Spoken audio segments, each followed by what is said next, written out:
ایک دن سرکار نے فرمایا, حضرت انس بن مالک کہتے ہیں حضور نے فرمایا بھی سارا دن نہ بیٹھے رہا کرو, وقفے سے ملا کرو, وقفے سے محبت بڑھتی ہے, وقفے سے ملا کرو محبت بڑھتی ہے. کہتے ہیں حضرت ابو بکر صدیق بھی قریب بیٹھے تھے, وہ بھی سن رہے تھے. ظہر سے پہلے بات ہوئی تو حضرت صدیق اکبر ظہر میں آئے, نماز پڑھی اور چلے گئے. عصر میں آئے, نماز پڑھی اور چلے گئے. مغرب میں آئے, نماز پڑھی اور حضرت انس بن مالک کہتے ہیں ظہر کے بعد بھی حضور نے پوچھا ابو بکر نہیں آئے؟ دیکھ بھی لیا ہے, آئے بھی ہیں, لیکن فرمایا وہ تو نماز میں آیا تھا نا, ادھر نہیں آیا. عصر کے بعد پھر پوچھا ابو بکر نہیں آئے. آپ ذرا کبھی اس لذت کو محسوس تو کریں, ذرا دیکھیں تو صحیح ہے کیا ہو رہا. تیسری دفعہ مغرب کے بعد پوچھا انس یار ابو بکر نہیں آیا؟ تو حضرت انس بن مالک کہتے ہیں میں خادم تھا, قریب رہتا تھا, میں دوڑا کہ ابو بکر کے دروازے پہ دستک دی. میں نے کہا کیا کرتے ہو؟ حضور نے 3 دفعہ پوچھ لیا, آئے نہیں. کہتے صدیق اکبر دوڑے آئے, حاضر خدمت ہوئے. حضور حکم ہو. کہا یار تو سارا دن میرے پاس بیٹھا ہی نہیں, تو آیا ہی نہیں, تو نظر ہی نہیں آیا. عرض کی حضور آپ نے تو فرمایا تھا وقفے سے ملا کرو محبت بڑھتی ہے. تو سنو یار, میں کیا اس کا ترجمہ کروں اس بات کا, میں کن لفظوں میں ان جملوں کو بیان کروں, کہاں سے لاؤں وہ کیفیات جو یہاں پوری اتریں. حضور آپ نے تو فرمایا تھا وقفے سے ملا کرو محبت بڑھتی ہے. تو محبوب کی آنکھوں میں آنسو چمک آئے. فرمایا ابو بکر کہا تھا پر تجھے تو نہیں نہ کہا تھا. اور یار کہا تھا کچھ لوگوں سے, تجھے تھوڑی کہا تھا تو نہ جایا کر, تو یہی رہا کر, تو رہا کر. یار تو رہتا ہے تو میرا دل لگا رہتا ہے. اور یار آپ سمجھے تو صحیح, آپ ذرا محسوس تو کریں. ایک باری میری آنکھیاں چوں اونا نے اتھرو پونجے سن, ہن مینوں چسکا پی گیا رونے دا, ہن مینوں چسکا پی گیا رونے دا, تے ہر ویلے آ ہوزاری دا. آپ ذرا اس لذت کو تو لیں. حضور نے فرمایا تو نہ جایا کر. آپ دیکھیں نا, میں آپ نے بات سنی ہوئی ہے, صرف اشارہ دینا ہے. حضرت صدیق اکبر نے یہ نہیں کہا تھا کہ لے جانا اور میری بڑی مقام ہے, حضور تمہیں پتہ ہے میرے بارے میں کیا کیا کہا کرتے تھے, مجھے گنبد میں دفن کر دینا, یہ نہیں کہا. فرمایا لے جانا, دروازے پہ رکھ دے. اگر دروازہ کھول دے, انہوں نے خالی دروازہ کھولنے کی بات کی تھی, تفسیر کبیر ساری پڑھ لینا.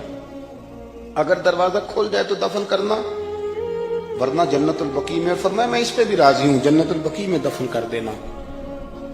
لیکن مولا علی کہتے ہیں ہم نے تو صرف رکھا تھا, اور ہم نے عرض کی حضور ابو بکر حاضر ہے. انہوں نے کہا تھا اگر دروازہ خود بخود کھل جائے تو رکھ دینا. کہتے ہیں انہوں نے تو صرف دروازے کی بات کی تھی, لیکن گنبد کا صرف دروازہ نہیں کھلا, اندر سے آواز بھی آئی, اندر سے آواز بھی آئی, لے او سجنا اساں توڑ نہیں پائی, لے سجنا اساں توڑ نہیں بھائی. اور درویش کہنے لگے پانی پرن سہیلیاں رنگا رنگ کڑے, اسی تے پریا اس دا جانیے جس دا توڑ چڑھے. آواز آئی دیر نہ کرو, حبیب کو حبیب کے ساتھ ملا دو, لاؤ قریب کرو. جتنا قریب رہے قربت بڑی, پیار بڑا. بات سمیٹنے لگاؤں, ادب بھی بڑا. اور پتہ کس طرح ادب کرتے تھے؟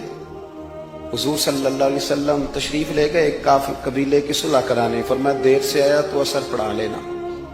صحابہ کو پتا تھا کہ جب حضور نہیں ہوں گے تو جماعت کون کرائے گا. حضرت بلال نے اقامت پڑھی, صدیق اکبر نماز پڑھانے لگے.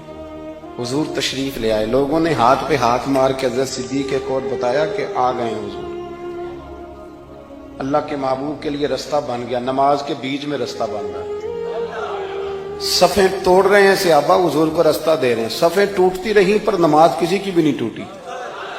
صفیں ٹوٹتی رہیں, نماز نہیں ٹوٹی. حضور پہلی صف میں پہنچ گئے تو جناب صدیق اکبر نے ایک قدم پیچھے ہٹایا. ہم نے سنا ساری زندگی یہی ہے کہ حکم آ جائے تو وہ ادب پر فوقیت رکھتا ہے. ایک قدم حضرت صدیق اکبر نے پیچھے ہٹایا تو حضور نے فرمایا ابو بکر نماز پڑھاؤ. انہوں نے ایک اور پیچھے ہٹایا, ابو بکر نماز پڑھاؤ. تیسری دفعہ نا حضور نے پھر حکم دیا تو وہ پچھلی صف میں آ گئے. وہ دور بیٹھے تھے خواجہ غلام فرید, وہ کوٹ مٹھن میں, کہنے لگے نماز پڑھا کہ میں تیں ول ویکھاں, نماز پڑھا کہ میں تیں ول ویکھاں, مینوں کعبہ بھول گیا. بھول گئیاں نی سب سوم صلاتاں اکو یار دا فکر پہ آئی نماز پڑھا کہ میں تیں ول دیکھا اور اقبال کہنے لگے اذان تو ازل سے تیرے عشق کا ترانہ بنو اور یہ نماز تو اس کے نظارے کا ایک بہانہ بن نماز پڑھا کہ میں تیں ول دیکھا انتقابہ بھول گیا نبی پاک صلی اللہ علیہ وسلم اگلی صف میں کھڑے ہوئے مصلی پہ جماعت کرائی نماز کے بعد حضور نے نا مسکرا کے پوچھا ابو بکر میں نے 3 دفعہ کہا تھا کیوں نہیں نماز پڑھائی پھر بھی لفظ کوئی نہیں جملہ کوئی نہیں اتحیات کی حالت میں بیٹھے تھے تو ہاتھ باندھ دیا کیا جملے کہے کیا شان ہے کہنے لگے حضور اب ابو قحافہ کے بیٹے کی اتنی جرت بھی نہیں کہ مدینے والے رسول کو جماعت کرائے اتنا